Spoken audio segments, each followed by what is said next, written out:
Hey guys, it's Miss Moss, and I am going to go over the PowerPoint presentation I usually do as a team meeting due to the weather. And I know that most of you are professional students, meaning that you're working full time, and a lot of you are public safety people. And so I'm just going to do this as a recording, and it'll be probably about 25 minutes. And so if you will just take time and watch it and then kind of think about what you want to do for your recording. So I'm just going to go through the slides and talk with you. Then I'll post this in Canvas, and I'm also going to post an example of one that another student did that was easy, and it was so easy to grade, and it was a great presentation. Don't copy it, but it just gives you an idea how to do it. So on your opening slide, you can say BUS 135, focus on finance or personal finance, however you want to, and put your picture there. You can do a webcam. You do not have to have a picture on every slide, but put your picture on the first slide so I can kind of compare that picture with the picture I have of you on that comes on my attendance, and so I can just make sure it's you. All right, so that is going to be your first slide is going to be your opening slide. All right, this is the rubric, and it is posted in Canvas, and you will notice up here it says BUS 305 or BBA 435, personal finance, the rubric. This is the same class. They just changed the number this year. Don't know why, but they did. So it just kind of gives you the organization that it must be 14 slides, and in those 14 you must have an introduction, which would be that opening slide. You must have a summary slide, which is generally at the end of your presentation, and your summary slide tells me what you learned in the class, and then you have a reference slide. So that means you're going to have 11 other slides to go along with the 14. The presentation should be anywhere from 12 to 25 minutes. Anything over 25 minutes is too long. You always remember that when you're giving presentations, you want to keep it at 25 minutes or less. Anywhere from 20 to 25 minutes, you don't lose their attention. So you want to make sure you do that. You must have a minimum of 3 references, and it says main campus that you would include one of our guest speakers, but we don't have a guest speaker, but you can use your book. You can use any of the videos I used or any of the citations you use. Those can be your references. They are to be in APA format on a separate sheet. It should be easy to follow and related to the topic that you're talking about. Number 6 is the most important thing that I preach till my mother used to say the cows come home, is check your spelling. Don't have any misspelled words. Then on the right side is your mandatory point deduction. 10 points for slides under a minimum of 16. Which should be 14. Don't worry about the minimum time frame unless it goes way over. 10 points if you don't have a summary slide, a reference slide, or your introduction slide. And then we'll talk about the topics here in just a minute. All right. The second thing is you're going to use a presentation tool. I suggest that you use PowerPoint, because if you use PowerPoint, you can record it just like I'm doing here, and then you can upload it to YouTube, and then put it in Canvas, or you can upload the full presentation to Canvas.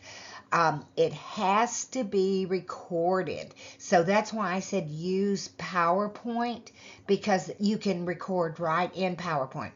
If you have problems with PowerPoint, you can use another presentation tool. Just make sure that I'm able to open it. I do not have a Mac, and it's sometimes hard for me to open up Macs.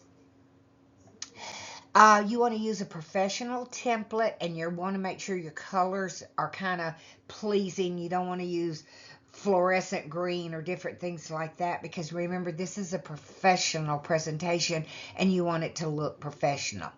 Use smart art and not bullets. And I believe, and I'll double check, but I think I have a video that I've posted on how to use smart art. And you use your smart art as your jumping off point. You use it, the point that you're making, and then you talk about it. So that's why you want to use bullet, or you don't want to use bullet. You want to make sure you adhere to the 7x7 rule. And if you don't know what the 7x7 rule is, it means that any slide should never have more than 7 lines and 7 words per line. Again, you want to make sure that it's pleasing. It says office mix. It's allow you to do the voiceover. All right, visual aids. You must have at least 2 slides with graphics or clip art. And you can have clip art on every slide. I don't care. Just don't let the clip art overwhelm what you're trying to say. And then you must have 1 slide with a chart or a graph. And I'll show you an example of that. And then your stage present is how you just present yourself as during your recording. Your tone should not be monotone. You should be excited about what you're saying. Again, you must have a picture on your introduction slide. You don't want to speak real fast, which most of you, if you're from the South, you're not going to speak real fast. But I have had them where I've had to listen to presentations 2 or 3 times just to hear what they're saying. All right, so that's kind of your grading rubric, and it is in Canvas. Okay, so for the next slide, it's just kind of giving you BS 135 guidelines for your final presentation.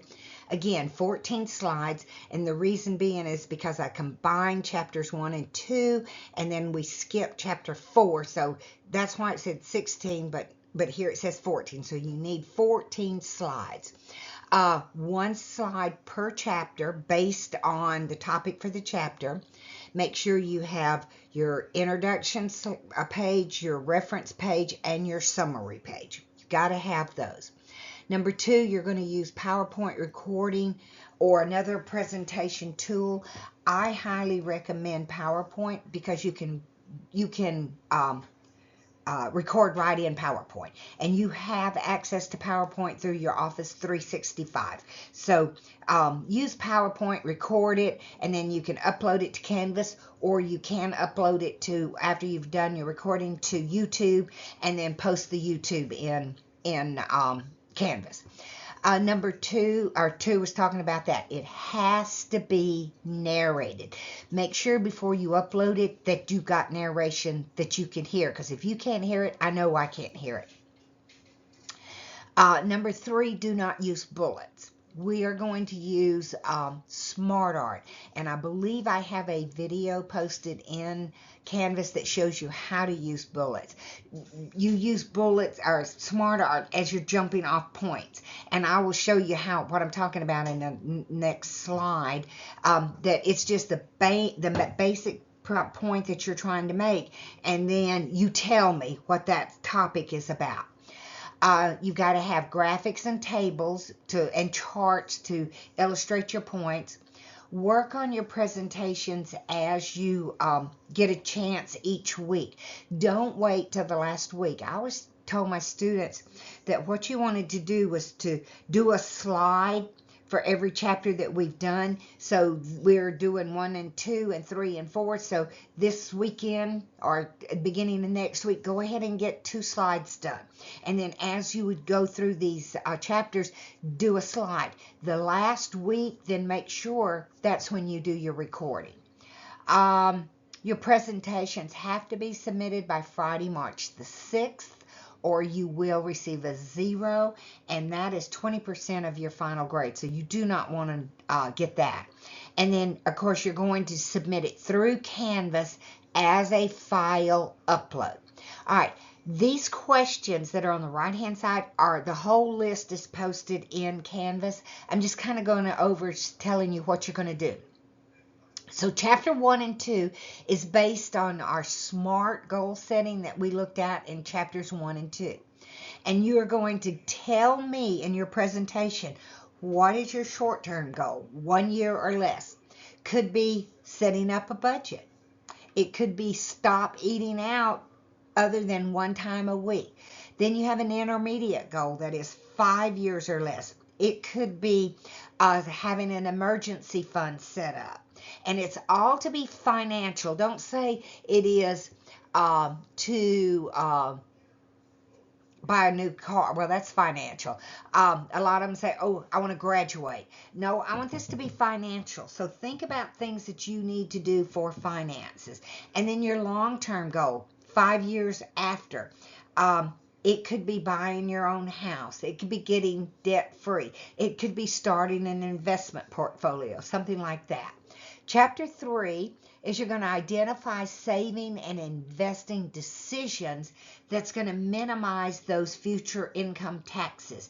So one of them would be have a flexible spending account for your insurance. It could be setting up your child's college fund because those are tax deductible. It could be starting an IRA, a 401k, things like that. Chapter 5 are warning signs of debt. The scenario is posted in Canvas, and when you read the scenario, then tell me what you see are his 3 major reasons for his debt problems, and if this was you, what would you do? Chapter 6, we're looking into the future. Would you voluntarily purchase an electric vehicle? Why or why not? Chapter 7, renting versus buying, which is best for you. I always suggest buy a house, but if you are not where you want to be, you think for the rest of your life, and you say, I'm just not ready to commit, okay, then you say, okay, in my financial situation, renting is best. Here's how much I can afford a month for rent. But you always want to remember that when you're renting, you're giving someone else your money, and you're not ever going to get it back. All right. And then chapter 8 is talking about insurance. Chapter 9 is talking about insurance. Chapter 10 is talking about, and it goes on like that. So I'm not going to go on because I don't have them all posted.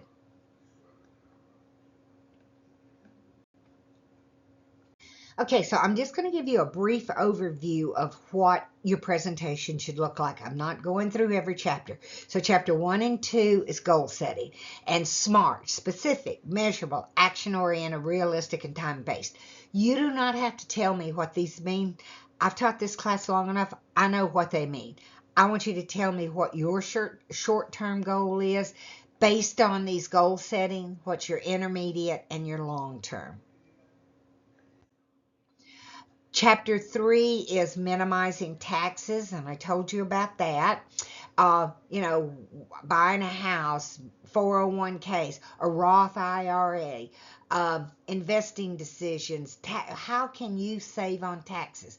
Tax season is coming up, and if you're like me, I always have to pay the government, and it just, but, I have to pay my share, so I just pay it and go on. So that's chapter 3. This is chapter 6, and this says new car, used car, leasing a car. I've changed that where it's electric vehicles. But you notice we're using smart art. So here's how, I'm going to buy an electric car. Here's why I'm going to buy an electric car, and here's the savings I'm going to get. By the way, I'm just going to throw this out here. I wouldn't own an electric car. Chapter 8 is insurance. What kind of insurance do you need? And this is what kills us, is our car insurance. Whew.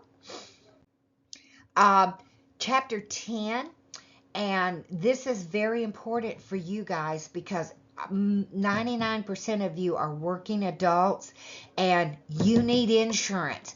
You need life insurance. Even if you're not married, you don't want to leave the burden of paying your debts and planning a funeral for your parents to have to worry about.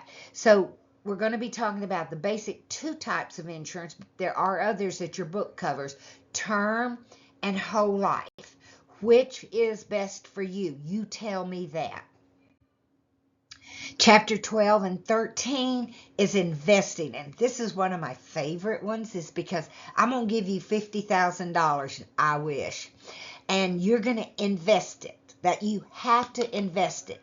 Tell me what you're going to invest it in. And I've had students, and I just used this one. One of them said he was going to make a down payment to buy beachfront rental property, and he was going to make money on investments through rentals. But when he got to researching it, it was a great idea until he started looking at the HOA fees he has to pay, the insurance he has to pay. And then he decided, I don't think I want to do that. I think I'm going to put it in an investment portfolio. So that's just what you're going to do with investing. And then your summary slide, tell me what you learned in this class and how can you apply it to your life. This is my favorite class, and the reason being is because I have a granddaughter that's just graduated, and she's just now starting to learn these life lessons. And, she'll say, she got her first paycheck, and it was like, why did I have to pay all these taxes? And I said, now, Riley, you've got to look at, are you adding to your 401k through them? Are you taking out the insurance through your company? And she didn't know any of that because it was not taught at her. She went to Old Dominion in Virginia, and she said, nobody ever told me that you had to do this. She had no idea what PTO was. She said, what is PTO? I said, that's paid time off. That's your vacation. That's your sick leave. And so this class is my favorite because it helps you prepare for the future. So watch this. Look at the other information in Canvas and start your presentations. And this is just an example of how it's to be formatted using APA format. So I've got 2 of them already posted for you, but you've got to have 3. Thanks, and let me know if you have any questions.